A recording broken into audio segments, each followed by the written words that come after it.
नमस्कार, जय हिंद, वंदे मातरम। मैं अंकित चौधरी न्यू होप क्लासेस में आप सभी का स्वागत करता हूं।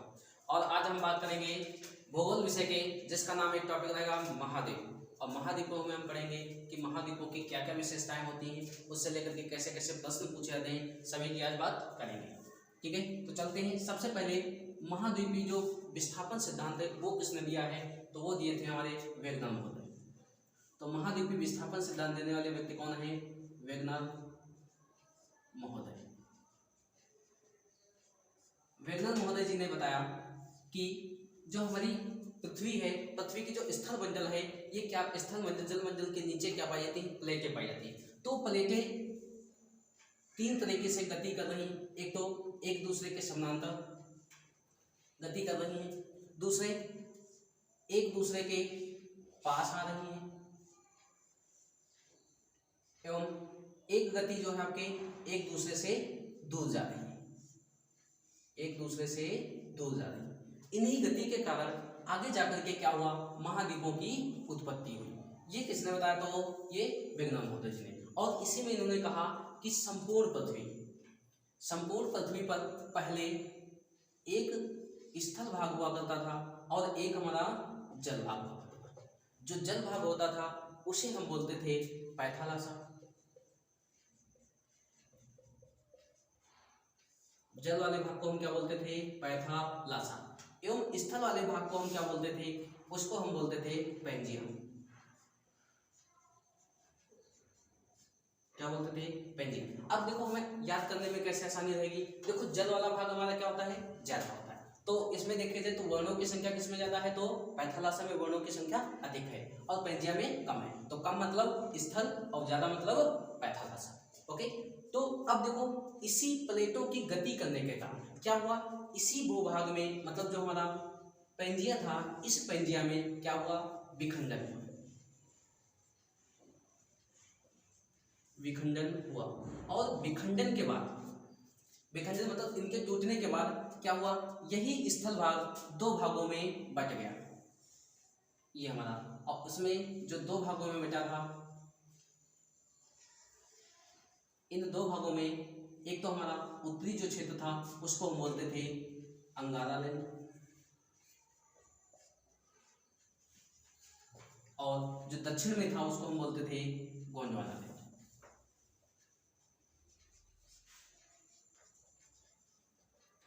एक तो बोलते थे अंगारा लैंड, दूसरा क्या होगा? गोंडवाना लैंड। अंगारा लैंड को एक अन्य नाम से भी जाना जाता है, इसको हम लॉरेंसिया भी बोलते हैं,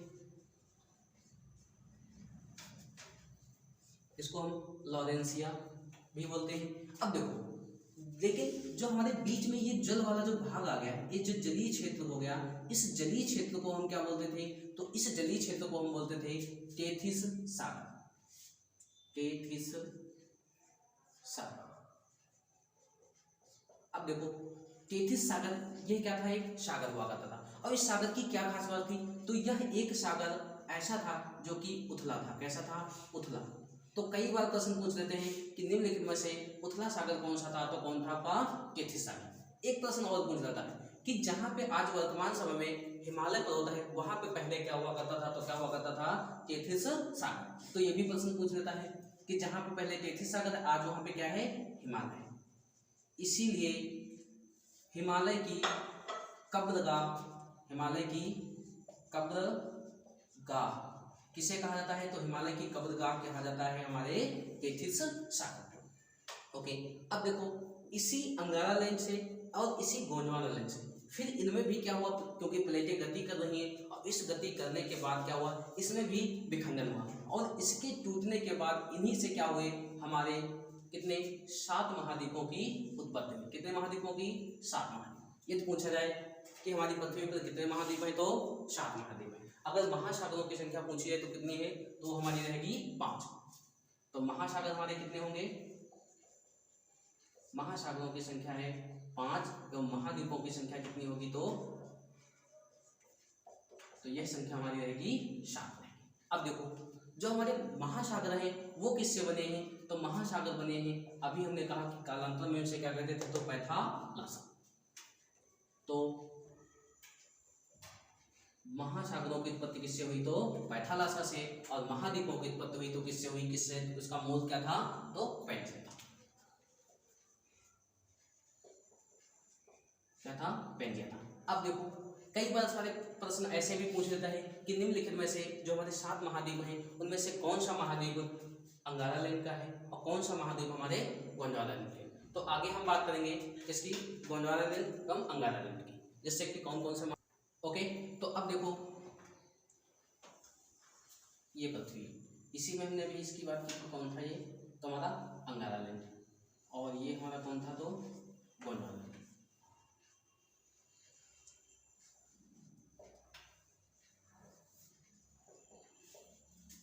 और ये हमारा है गोंडवाना लैंड।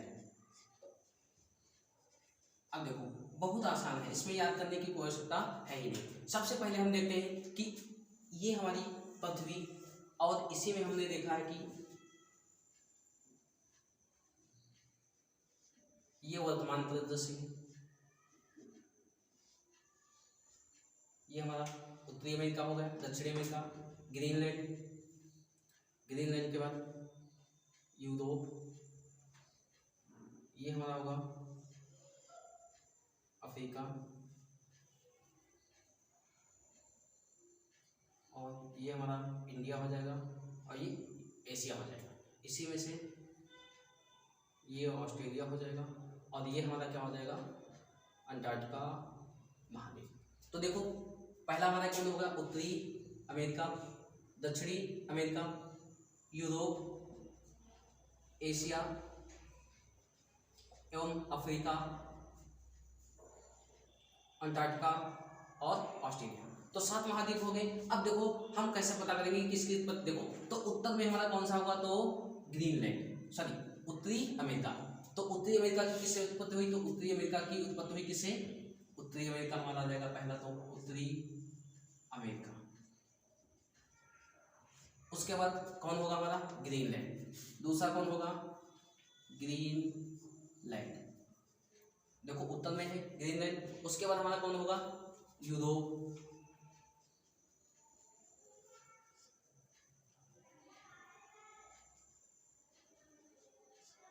ठीक है, और यूरोप के साथ साथ हमारा कौन सा हो जाएगा? एशिया। क्या होगा? एशिया, जिसको हम बोलते हैं यूरेशिया। क्या बोलते हैं? यूरेशिया। ओके, अब देखो ये इतने उत्पत्ति किससे हुई? तो ये हमारे जो भाग हुए हैं किससे? अंगारा लैंड, या इसी को हम बोलते हैं लॉरेंसिया। एवं अब अगर बात की जाए कि गोंडवाना लैंड से किसकी किसकी हुई, तो दक्षिण में हमारा कौन है? दक्षिणी अमेरिका। तो सबसे पहले कौन हो जाएगा? दक्षिणी अमेरिका। एवं अगर बात करें तो ये हमारा कौन सा है? तो अफ्रीका महाद्वीप। तो हमारा कौन हो जाएगा? अफ्रीका। एवं उसके बाद हमारा कौन सा होगा? ऑस्ट्रेलिया। एवं उसके बाद हमारा कौन सा बचा? तो अंटार्कटिका।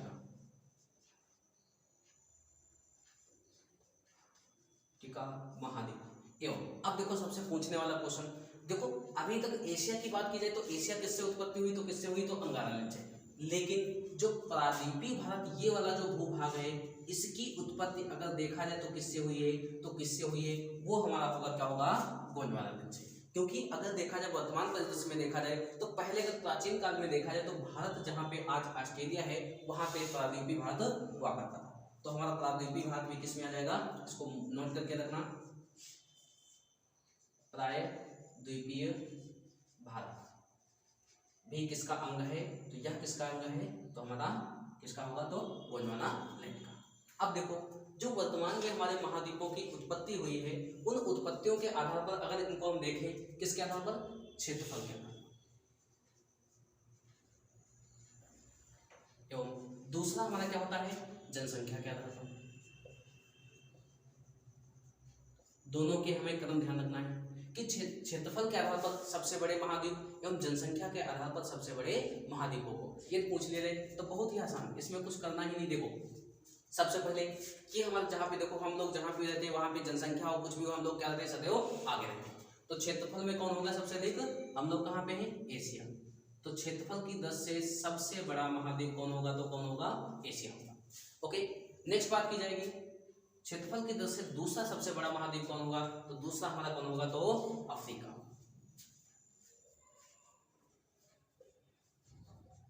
एवं अगर देखा जाए क्षेत्रफल की दृष्टि से तीसरा सबसे बड़ा महाद्वीप कौन सा होगा, तो तीसरा सबसे बड़ा महाद्वीप हमारा कौन सा होगा, देखो भाई बहुत ही आसान है ये भी हमारा, तो हमारा होगा उत्तरी अमेरिका। रोको गुरुजी थोड़ा सा, उत्तरी अमेरिका हो गया। उसके बाद जब उत्तरी अमेरिका की बात होगी तो हमारा कौन होगा, दक्षिणी अमेरिका।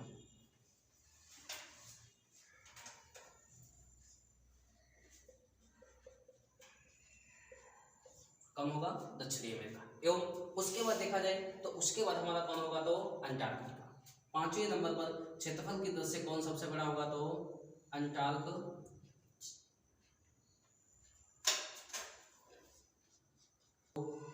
पांचवें नंबर पे हमारा कौन सा होगा, तो अंटार्कटिका महाद्वीप। एवं छठे नंबर पे हमारा कौन सा होगा, तो यूरोप। 6 नंबर पे हमारा क्या होगा, यूरोप महाद्वीप। ठीक है, और अंतिम हमारा नंबर पे क्या होगा, तो हमारा क्या होगा, ऑस्ट्रेलिया। वैसे ऑस्ट्रेलिया को हम, इसका मूल नाम क्या है, तो ओशिनिया आता है, लेकिन हम लोग बड़े देश होने के कारण इसको हम क्या बोलते हैं, ऑस्ट्रेलिया। तो हमारे 1 हो गया, 2 3 4 5 6 7। तो यदि प्रश्न पूछा जाए कि क्षेत्रफल की दृष्टि से सबसे बड़ा कौन होगा, तो बड़ा कौन होगा जहां पे हम लोग रहते हैं, वो कौन होगा, एशिया। एवं सबसे छोटा कौन होगा, तो हमारा कौन होगा, ऑस्ट्रेलिया होगा। या अगर यहीं पे बात की जाए जनसंख्या की दृष्टि से, जनसंख्या की दृष्टि से सबसे बड़ा महाद्वीप कौन होगा, तो कौन होगा, हमारा होगा एशिया। क्योंकि हम लोग जहां रहते तो हम सदैव जाते हैं सभी से आगे, तो हमारा कौन होगा, एशिया। एवं जनसंख्या की दृष्टि से, ठीक है, तो अगर जनसंख्या की दृष्टि से देखें तो पहले नंबर पे कौन है, एशिया। एवं दूसरे नंबर पे हमारा कौन होगा, तो दूसरे नंबर पर हमारा कौन होगा, अफ्रीका। यदि जनसंख्या व क्षेत्रफल की दृष्टि से दोनों ही बरकरार हैं, पहले नंबर पर और दूसरे नंबर पर। यदि जनसंख्या की दृष्टि से तीसरे नंबर पर देखा जाए कौन सा महाद्वीप आता है, तो तीसरे नंबर पर हमारा कौन सा आता है, तो यूरोप। कौन होगा, यूरोप। एवं जनसंख्या की दृष्टि से चौथे स्थान पे कौन आता है, तो फिर हमारा कौन आ जाएगा, उत्तरी अमेरिका। एवं पांचवें नंबर पे हमारा कौन आ जाएगा, तो उत्तरी अमेरिका है, तो स्वाभाविक उससे छोटा कौन आता है, तो दक्षिणी अमेरिका।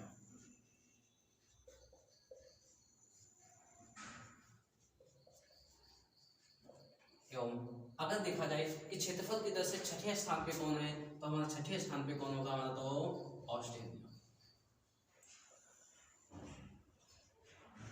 अब देखो जनसंख्या के आधार पर अगर गणना की बात की जाए तो हम इन्हीं 6 की करते हैं, अंटार्कटिका की हम गणना नहीं करते हैं, क्योंकि अंटार्कटिका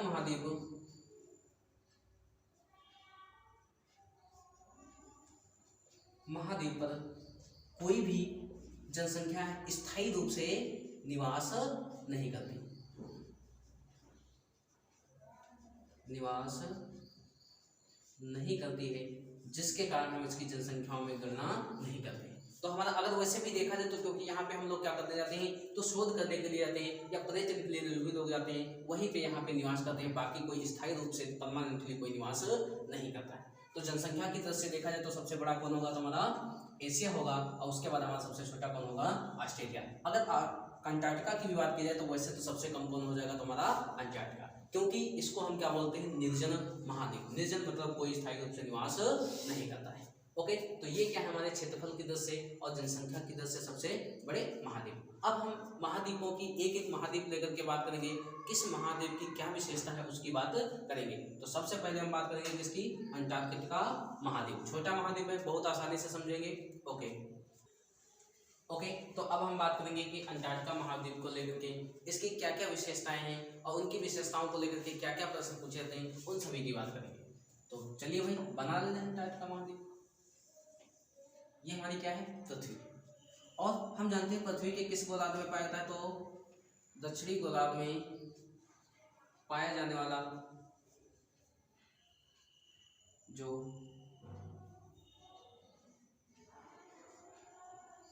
ये हमारा क्या है, अंटार्कटिका महाद्वीप। अब देखो अंटार्कटिका की क्या क्या है। सबसे पहले तो अंटार्कटिका महाद्वीप को खोज करने का श्रेय किसे दिया जाता है?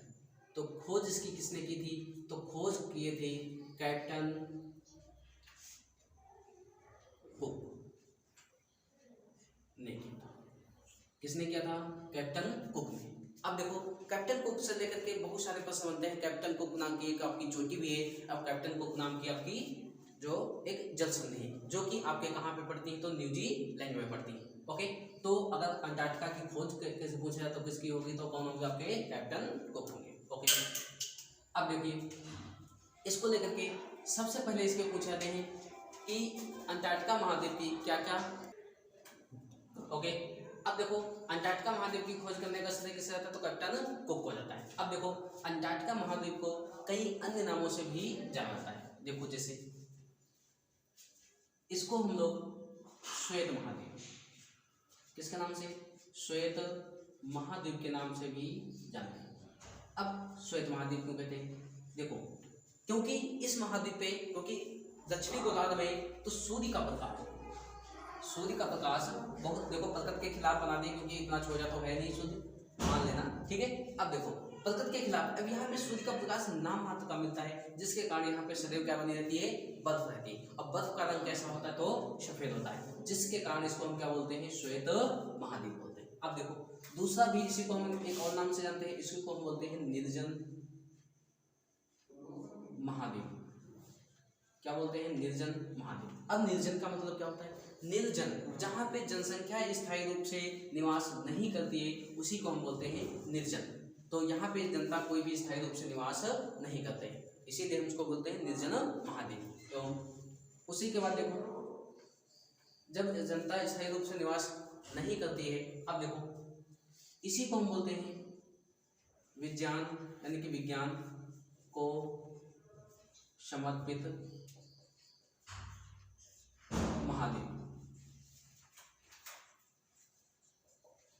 ठीक, अब देखो विज्ञान को समर्पित महाद्वीप की क्या खासियत? क्योंकि यहाँ पे स्थायी रूप से कोई भी निवास नहीं करता है, परंतु सभी देश यहाँ पे आकर के शोध करते हैं, और शोध करने मतलब वैज्ञानिक जो गतिविधियां यहाँ से की जाती हैं, इसीलिए इसको हम क्या बोलते हैं? विज्ञान को समर्पित महाद्वीप। एवं नेक्स्ट बात करते हैं, इसी का एक और अन्य नाम होता है, इसी को बोलते हैं गतिशील महाद्वीप। अब देखो गतिशील का मतलब क्या होता है? अभी देखो गतिशील, अभी देखो कभी कभी क्या होता है, जब हम देखते हैं कि सूर्य किधर आता है तो सीधे किस पे चमकता है? तो मकर रेखा। और जब सूर्य मकर रेखा पर चमकता है तो सूर्य का प्रकाश इधर कुछ थोड़ी ज्यादा मात्रा में मिल जाता है, और जिसके कारण क्या होती है? बर्फ पिघलने लगती है, और बर्फ पिघलेगी तो क्या करती है? वो गति करती है, और गति करने के साथ इसी को हम बोलते हैं गतिशील महाद्वीप बोलते हैं। ओके, तो ये सारे इसके क्या हैं? तो उपनामों को लेकर के पूछ रहे थे। ओके, अब बात करेंगे इसकी विशेषताओं को। ओके, अब इनकी विशेषताओं को लेकर के बात करेंगे।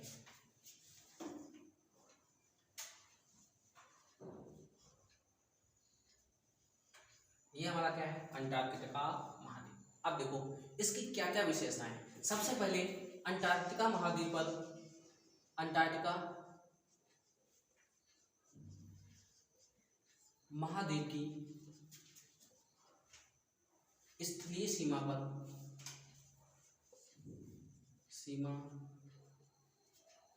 तक पहुंचने वाले प्रथम व्यक्ति कौन थे? तो यदि ऐसा प्रश्न पूछा जाए तो कौन होंगे? विश्व स्तर पे अगर देखा तो कौन होंगे? फेबियन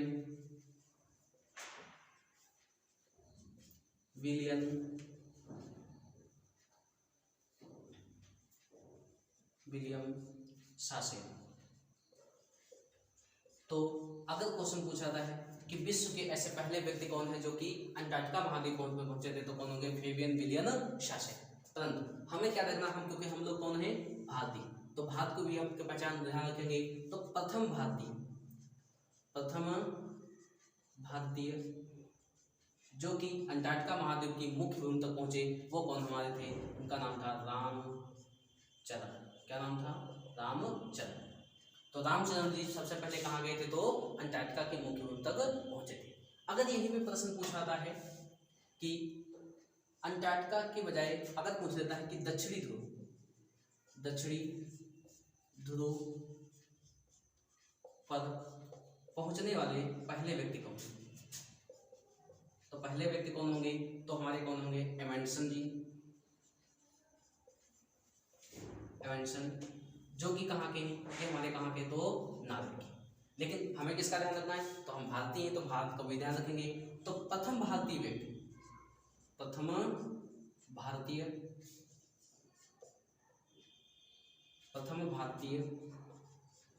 व्यक्ति जो कि कहाँ पहुंचे थे? अंटार्कटिका महाद्वीप पर पहुंचे थे। उनका नाम था डॉक्टर गिरिराज सिरोही।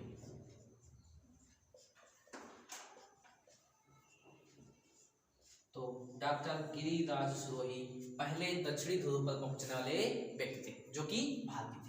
अगर विश्व के पूछे जाएंगे तो कौन होंगे? एमेंडसन जी होंगी, जो कि कहाँ के थे? वो नार्वे के थे। ओके, अब बात करते हैं किसकी? अंटार्कटिका महाद्वीप की विशेषताओं की। तो सबसे पहले देखो अंटार्कटिका महाद्वीप, देखो महाद्वीपों के हमें क्या करना है? अगर कोई पर्वत है तो पर्वत की बात करनी है, नदी है नदी की बात करनी है, कोई चोटी उसकी सबसे ऊंची उसकी बात करनी है, और वहाँ की कौन कौन सी विशेषताएं पाई जाती हैं। देखो तो सबसे पहले अंटार्कटिका महाद्वीप पे एक पर्वत श्रृंखला पाई जाती है जो कि अंटार्कटिका महाद्वीप को दो बराबर भागों में बांटती है। इसका नाम है क्वीन मोड।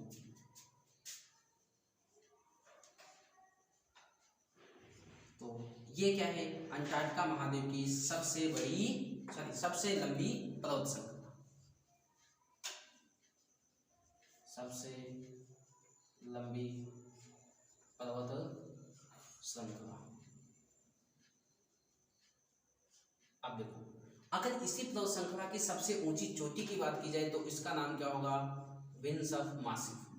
तो अंटार्कटिका महाद्वीप की सबसे ऊंची चोटी, सबसे ऊंची चोटी कौन सी होगी? तो सबसे ऊंची चोटी होगी विंग्स ऑफ मासिव, जिसकी ऊंचाई 51-40 मीटर है। अब देखो तो सबसे लंबी पर्वत श्रृंखला कौन होगी? क्वीन मोड, जो कि अंटार्कटिका महाद्वीप को दो बराबर भागों में बांटी। एवं सबसे ऊंची चोटी की बात की जाएगी तो कौन होगी? विंग्स ऑफ मासिव, जो कि जिसकी ऊंचाई कितनी? 5140 मीटर। ओके, अब देखो इसी की पूछी जाए कि यहाँ की सबसे बड़ी नदी कौन सी है? तो यहाँ की सबसे बड़ी नदी आपकी कौन सी है? तो उसका नाम है ओनिक्स। तो ओनिक्स यहाँ की सबसे बड़ी नदी, जिसकी लंबाई कितनी है? 32 किलोमीटर। तो यहाँ की सबसे बड़ी नदी कौन सी होगी? तो ओनिक्स होगी। ओके, अब देखो ये हमने क्या देखा है? इधर भी जल है हमारा, इधर भी हमारा जल है और इधर भी जल है। तो हमने पढ़ा होगा कि 3 क्षेत्र से क्या हो? आपका जल हो, और एक क्षेत्र से हमारा क्या हो? स्थल भाग हो, उसे हम क्या बोलते हैं? तो प्रायद्वीप बोलते हैं। तो ये हमारा क्या है? प्रायद्वीप, इसी को हम बोलते हैं पालमर प्रायद्वीप। अब देखो पालमर की क्या खास बात है? तो पालमर प्रायद्वीप अंटार्कटिका महाद्वीप का एकमात्र ऐसा स्थल है जिसमें बर्फ नहीं पाई जाती। तो हम बोल सकते हैं बिना बर्फ वाला क्षेत्र कौन सा है? तो बिना बर्फ का क्षेत्र तो हमारा क्या होगा? तो पालमर होगा। ओके, अब देखो पालमर के इस क्षेत्र में एक सागर पाया जाता है, वेरी वेरी मोस्ट इंपॉर्टेंट, और एक इस क्षेत्र में भी ये हमारा सागर पाया जाता है। अब देखो ये दोनों हमारे क्या हैं? सागर।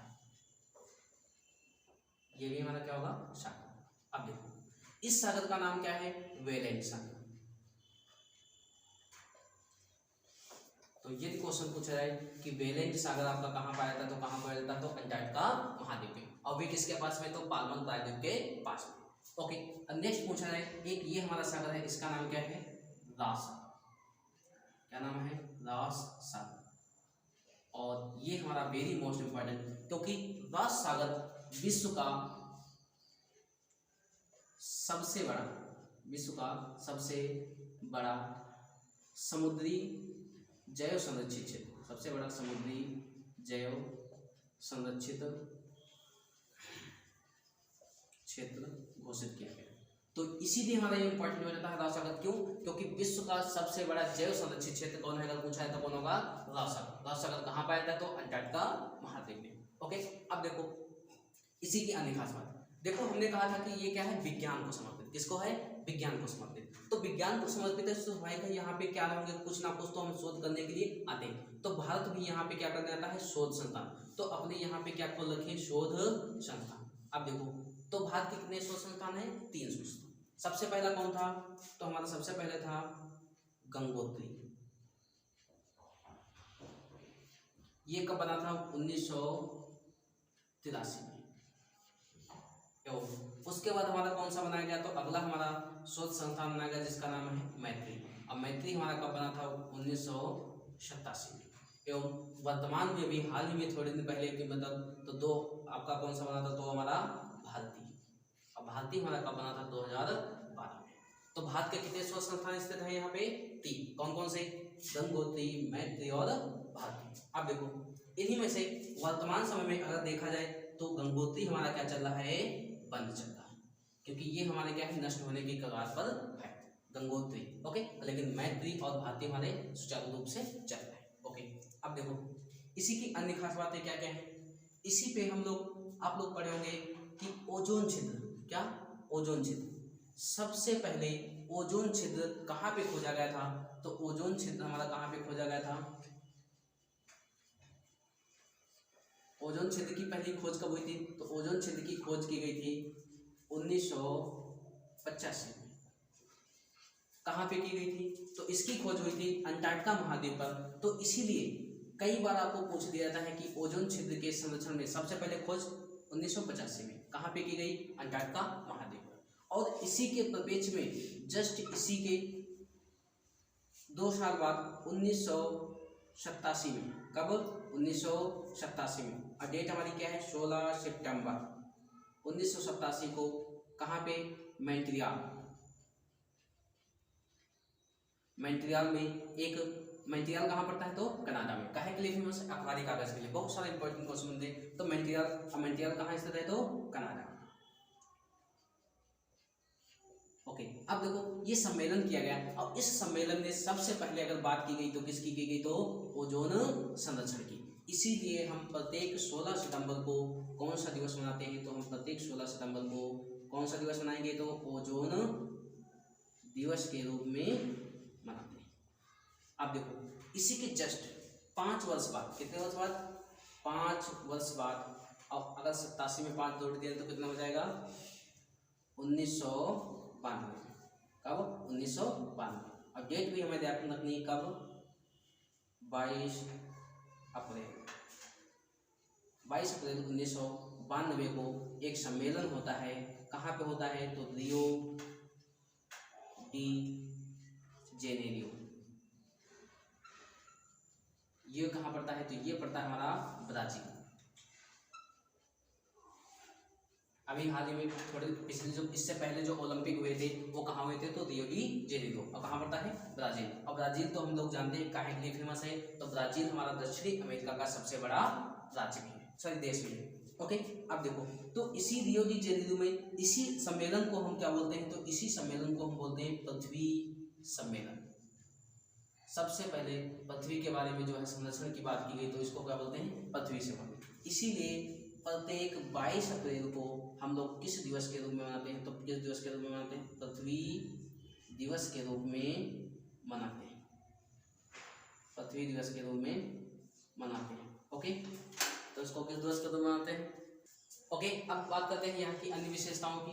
देखो यहीं पे अगर एक क्वेश्चन और पूछ देता है कि सबसे अधिक गहराई तक कहाँ पे खुदाई की गई है, तो कहाँ पे की गई, तो हमारे अंटार्कटिका में। सबसे अधिक गहरी खान अगर कहाँ पे देखी जाए तो कहाँ पे खोदा गया है, तो कहाँ पे खोदी गई, तो अंटार्कटिका में। वो क्षेत्र कौन सा है, तो वह क्षेत्र हमारा क्या है, कोला। कौन सा, कोला नामक क्षेत्र पे, जहाँ पे 12 किलोमीटर तक गहराई खुदाई की गई है। देखो क्योंकि हमें पता है कि ये पृथ्वी की सतह से, ये हमारी पृथ्वी की सतह है, इस पृथ्वी की सतह से हम नीचे आते हैं तो तापमान में क्या होती है, तापमान में वृद्धि होती है। क्या होती है? तापमान में वृद्धि होती है। तो कितने सेंटीमीटर? देखो अगर हम 132 मीटर पृथ्वी से नीचे जाते हैं, सतह से नीचे जाते हैं, तो तापमान में 1 डिग्री सेंटीग्रेड की क्या होती है? वृद्धि होती है। देखो भाई तापमान, क्योंकि हम नीचे जा रहे हैं तो 12 किलोमीटर जाने पर तापमान वैसे भी बढ़ गया होगा, तो उससे ज्यादा अधिक खुदाई करना पॉसिबल नहीं है। अब देखो यदि अगर यही देखा जाए तो इसी को पूछा जाता है तापमान की ह्रास दर। तो यदि 1 किलोमीटर, कितना? 1 किलोमीटर जाने पर तापमान में कितनी होती है? तो 6.5 डिग्री सेंटीग्रेड तापमान में क्या हो जाती है? वृद्धि होती है। देखो पृथ्वी की सतह से नीचे जाने में तो क्या हो रहा है? क्या हो रहा है? तापमान में वृद्धि होती है।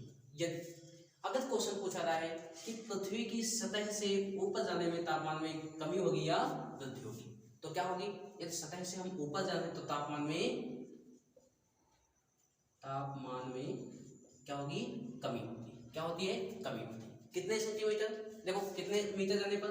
तो 165 मीटर यदि हम कहाँ जाते हैं? ऊपर जाएंगे, सतह से ऊपर जाएंगे, तो तापमान में 1 डिग्री सेंटीग्रेड की क्या होती है? कमी हो जाएगी। ये कहाँ पे करती है? तो ये केवल आपको क्षोभमंडल में बात की जाती है, क्योंकि क्षोभमंडल में ही ये दर काम करती है। आगे समताप मंडल में तापमान समान रहता है। ओके, और उसकी बात हम बाद में करेंगे, पहले हम आते हैं अपने टॉपिक। देखो अब सबसे अधिक गहरी तक खुदाई कहाँ पे गई? तो कोला क्षेत्र में। कितने किलोमीटर? 12 किलोमीटर। एक क्वेश्चन और पूछ लेता है, यहीं पे एक ज्वालामुखी पाया जाता है जो कि सक्रिय है, जिसका नाम है माउंट इरेबस। और इसकी खास बात क्या है? ये पृथ्वी का सबसे दक्षिणतम ज्वालामुखी। तो ये अगर क्वेश्चन पूछा जाए कि पृथ्वी का सबसे दक्षिणतम ज्वालामुखी कौन है, तो माउंट इरेबस। कहाँ पे पाया जाता है? तो अंटार्कटिका महाद्वीप पे। कैसा है? तो सक्रिय। कैसा है आपका? सक्रिय ज्वालामुखी। कैसा है? तो सक्रिय ज्वालामुखी। ओके, अब देखो यहीं पे एक पक्षी पाई जाती है, जिस पक्षी का नाम क्या है? उस पक्षी का नाम है पेंगुइन। क्या नाम है? पेंगुइन।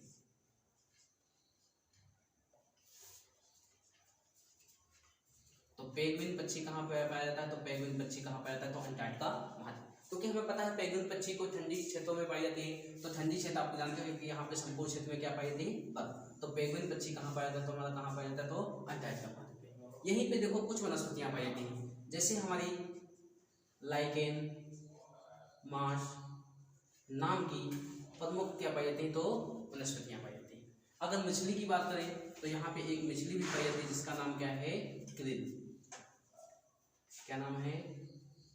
क्रिल नाम की क्या पाई जाती है? तो मछली पाई जाती है, जो कि काहे के लिए फेमस है? आपके यहाँ पे टुंडा क्षेत्रों में पाई जाती है। या टुंडा मतलब जहाँ पे बर्फ के क्षेत्र पाए जाते हैं, वहाँ पे कौन सी मछली पाई जाती है? तो क्रिल मछली पाई जाती है। ओके, अगर आपको वीडियो अच्छा लगा हो ओके, अब देखो एक क्वेश्चन और यहाँ से पूछ लेता है, सबसे पहला दल किसके नेतृत्व में अंटार्कटिका पर भेजा गया था? तो हमारे देखते हैं एस.डी. सईद हजूर कासिम। तो सबसे पहला जो दल भेजा गया था, तो सबसे पहला दल किसके नेतृत्व में भेजा गया? तो एस.डी. सईद हजूर कासिम। कब भेजा गया था? 1982 में। ओके, अगर वीडियो अच्छा लगा हो तो सभी लोग लाइक करें, शेयर करें, दोस्तों को भेजें।